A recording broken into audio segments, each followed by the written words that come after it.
কি ভাই আমি কি আপনাদের কষ্ট দিচ্ছি? খুব কষ্ট হচ্ছে, খুব খুব খেয়াল করেন। খুব গুরুত্বপূর্ণ আলোচনা আমি ধরেছি, এটি আপনারা বুঝবেন, একটু খেয়াল করেন। বন্ধুগণ আমার ভাই আমার যে কথা বলতেছিলাম, তারা অনেক সুদখোর, ঘুষখোর, সুদও খায়, ঘুষও খায়, আবার সামনের কাতারে নামাজও পড়ে। এরকম মুসল্লি আমাদের সমাজে আছে না? না, আল্লাহ কি বলেন দেখেন। 3 নম্বর পাঠ, 2 নম্বর সূরা, সূরাটির নাম সূরা বাকারা, আয়াত নম্বরটা হলো 278। আপনারা কোরআন কারীমটা খুলে দেখবেন, অথবা মোবাইল যাদের কোরআন আছে বের করে দেখেন মেলে কিনা। 2 নম্বর 278 নম্বর আয়াতে কারিমার মধ্যে আমার আল্লাহ রাব্বুল আলামিন বলেন, ইয়া আইয়ুহাল্লাযীনা আমানু তাকুল্লাহ।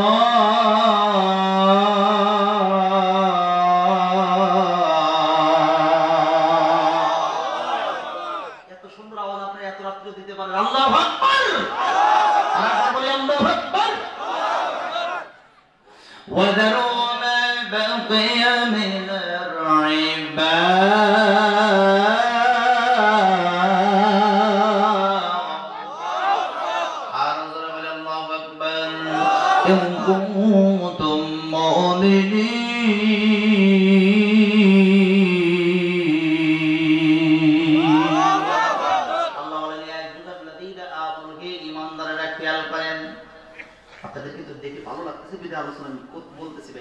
আমি তাছাড়া শেষ করে দিতাম, খেয়াল করেন। ইয়া আইয়ুহাল্লাযীনা আমানু, হে ঈমানদারেরা, তোমরা যদি ঈমানদার হও, মুমিন হও, মুত্তাকি হও, পরহেজগার হও, ইত্তাকুল্লাহ, মুমিনেরা ভয় করবে কাকে? আরো জোরে বলেন, মুমিনেরা ভয় করবে কাকে? ওয়াযারু মা বাকিয়া মিনার রিবা,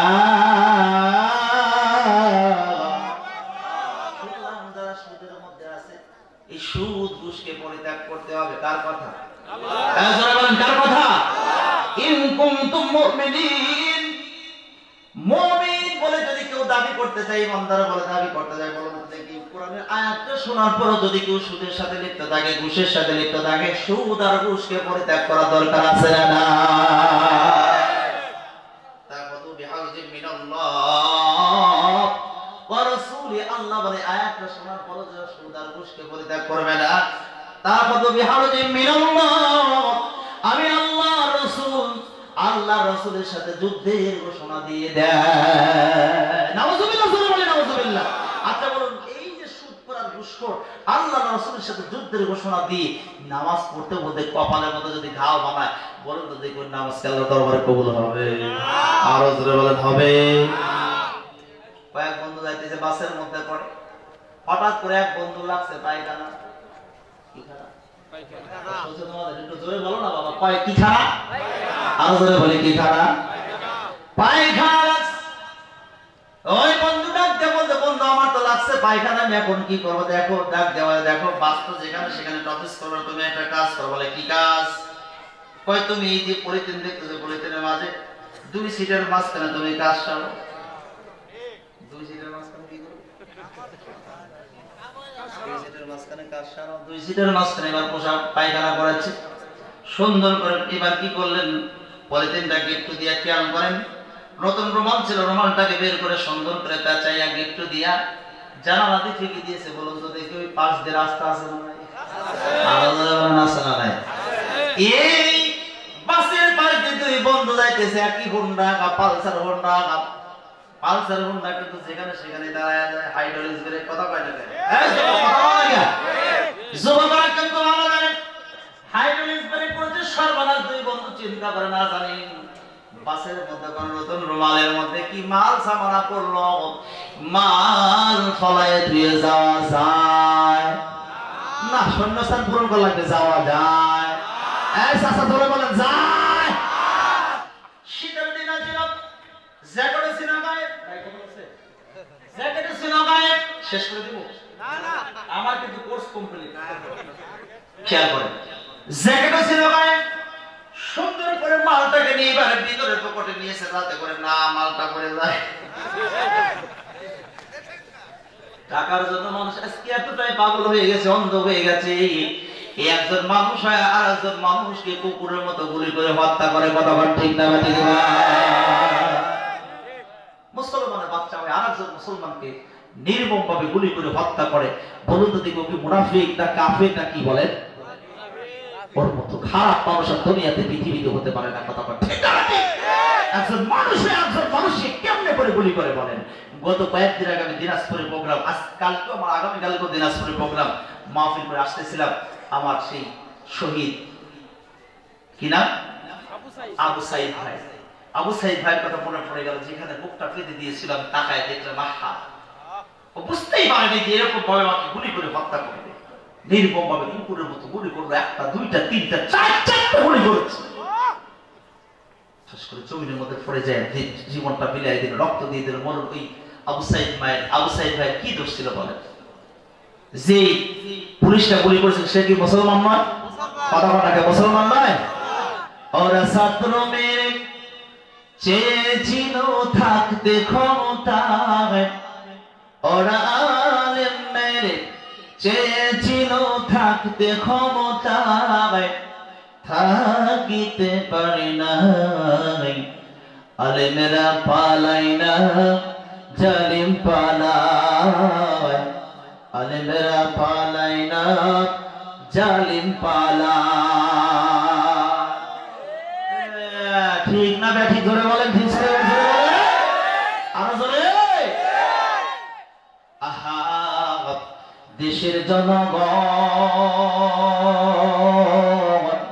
5 আগস্ট হয়ে গেল, জালিমের পতন, কথা বল ঠিক আছে? আহা, দেশের জনগণ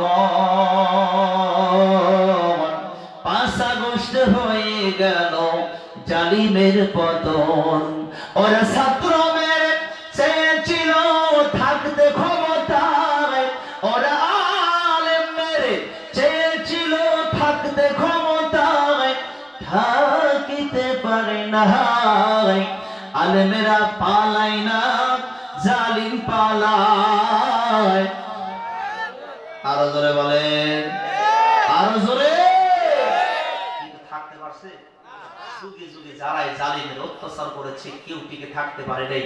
পৃথিবীতে কেউ টিকে থাকতেও, কথা বল, থাকতেও উনিও পারে নাই। নেক্সট টাইমে যদি কেউ এরকম জুলুম অত্যাচার করে সেও থাকতে পারবে না, কথা বল ঠিক না?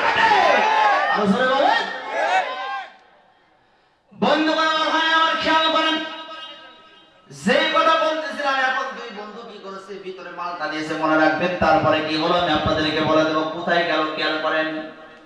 এ বন্ধু, ইতা ব্যবহার এবার তাকায় দেখি বুকার শহরের মধ্যে একজন মুরব্বী মানুষ, চুলগুলো পেকে গেছে, দাড়িগুলো পেকে গেছে, দাড়ি পাকা চুল পাকা মুরব্বী। এবার কি করেছেন, দাড়ি পাকা চুল পাকা মুরব্বী এবার মা পাথরের উপরে উঠে ডাক দেয়া বলতে, ভাই আমার তোমাদের মক্কার শহরের মধ্যে কোটি টাকার একটা হার হারায় গেছে, ওটা পাইলে তোমরা আমাকে গচ্ছিত ভাবে দিয়ে দাও।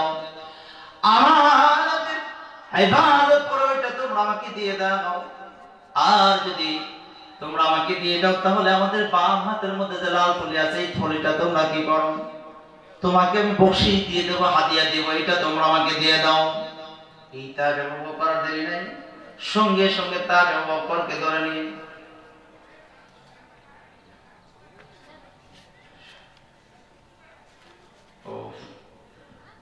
প্রিয় সাহেব মাকে নিয়ে একটি সঙ্গীত শুনতে চাই। ঠিক আছে ইনশাআল্লাহ বলুন। কি আপনাদের আলোচনা খুব খারাপ লাগতেছে? কিন্তু মা বলে সঙ্গীতে পাগল হলো কি আলোচনা একটু শোনাই দিই আগে, তারপরে বলবো। ঠিক আছে তো ইনশাআল্লাহ? যেহেতু আসছে জি ইনশাআল্লাহ কালেকশন হবে সেটা পরে, আগে আলোচনা করতে মজা এলে ভাই। এরপরে যদি কালেকশন দেয় আপনারা কি দিবেন? তাহলে দেন, টাকাই দেন, টাকাই তুলি। একটু বলি ভাই, একটু আমি জানি কখন তোলা লাগবে। আপনারা যদি নিজেরাই বলেন তাহলে আমার পক্ষে সম্ভব হবে না, গুছায় নাও। খুব মনোযোগ দেন, এমনিতে দিয়েছেন অনেক রাত্রে ভাই। কি কষ্ট হচ্ছে আপনাদের? কষ্ট হয়? কষ্ট হয়? কাদের কষ্ট হয় না একটু হাত তোলেন তো। লিল্লাহি তাকবীর, আল্লাহ কবুল করুন, নারায়ে তাকবীর, আল্লাহ কবুল করুন। সবাই বলি আমিন। একজন মানুষের চোখে ঘুম নাই ভাই, একটু আমি মজায় একটু আলোচনাটা করে নিই তারপরে বলতেছি। খুব কষ্ট হচ্ছে নাকি আপনাদের? বলবো, খেয়াল করুন। এবার এই মুরব্বি হাতের মধ্যে ডাকতে বললেন, মুরব্বী আপনার হাতটা কেমন কেমন আপনি একটু বর্ণনা দেন। মুরব্বী আমার হাড়ের বর্ণনা দিয়ে দিলেন। তা আবু বকর এবার হাতটা ব্যাগের মধ্যে থেকে বের করে ডাক দিলেন, মুরব্বী এটাই কি আপনার হাত? দেখেন। মুরব্বী হাতটা পাওয়ার পরে বলে, বাবা এটাই তোমার হাত। মুরব্বী যে ওয়াদা দিয়েছে 10,000 দিরহাম তাকে দিবে, লাল তলিটা তার হাতের মধ্যে দেয়। তা আবু বকর ডাক দেয় বলে, না না,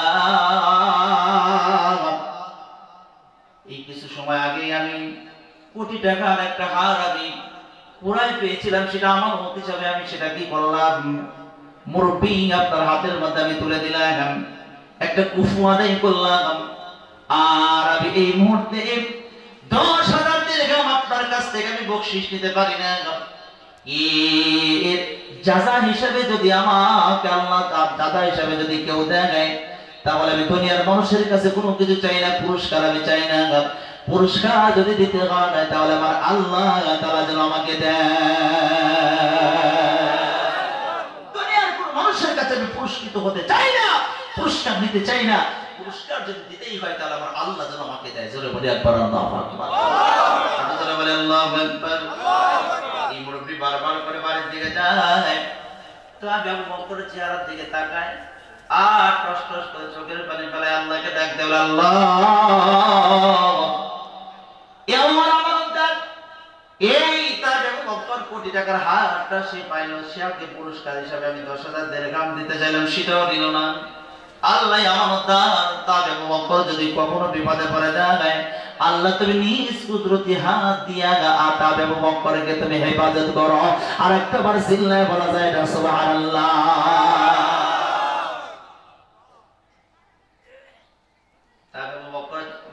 আবু বকর বাসায় চলে গেলেন, মুরব্বিও চলে গেলেন। এই বন্ধুরে আমার ভাইরা, আমার একদিন নয় 2 দিন নয় 12টা বছর একটা যুগ পার হয়ে গেল। এই তার আবু বকর সফরের জন্য মাল দিতে যাবে, সফরের জন্য তিনি কি করলেন, বের হলেন। সফরের জন্য বের হয়েছেন তিনি, আস্তে আস্তে করে সফরের জন্য বের হয়েছেন, যাচ্ছেন নদীর কিনারায়। হঠাৎ করে তিনি নদীর উপরে কি করলেন, একটা নৌকার উপরে আরোহণ করলেন, সওয়ার হলেন। নৌকার উপরে যখন সওয়ার হয়েছেন, নৌকাটা এবার মাঝখানে যখন চলে গেল, হঠাৎ করে তাকায় দেখে পশ্চিম আকাশে থালার মতো একটা কালো একটা মেঘ দেখতে পায়। কিছু সময়ের মধ্যে ঝড় শুরু হয়ে গেল, টর্নেডো শুরু হয়ে গেল, ঝড়ে নৌকাটা ভেঙে চুরমার হয়ে গেল। এক পর্যায়ে নৌকার সমস্ত মানুষগুলা দুনিয়া থেকে বিদায় নিল, কিন্তু একবার নদীর তলদেশে চলে যায়, আর একবার নদীর উপরে ভেসে ওঠে, আর একবার নদীর তলদেশে চলে যায়, আর একবার নদীর উপরে ভেসে ওঠে, আর একবার নদীর তলদেশে চলে যায়, আর একবার নদীর উপরে পানির উপরে ভেসে ওঠে। তিনবার যখন একই অবস্থা হলো, তাকে আবু বকর ডাক দিয়া বলে, আল্লাহ ইতা আবু বকর কে আল্লাহ তুমি মৃত্যু দিবা, হাসতে হাসতে আমি মৃত্যুটা গ্রহণ করে নেব, কিন্তু ইতা আবু বকরের যে সিনার ভিতরে 30 পারা কোরআন আছে, আল্লাহ তুমি কোরআনকে তুমি পানির মধ্যে ডুবাইয়া দিও না।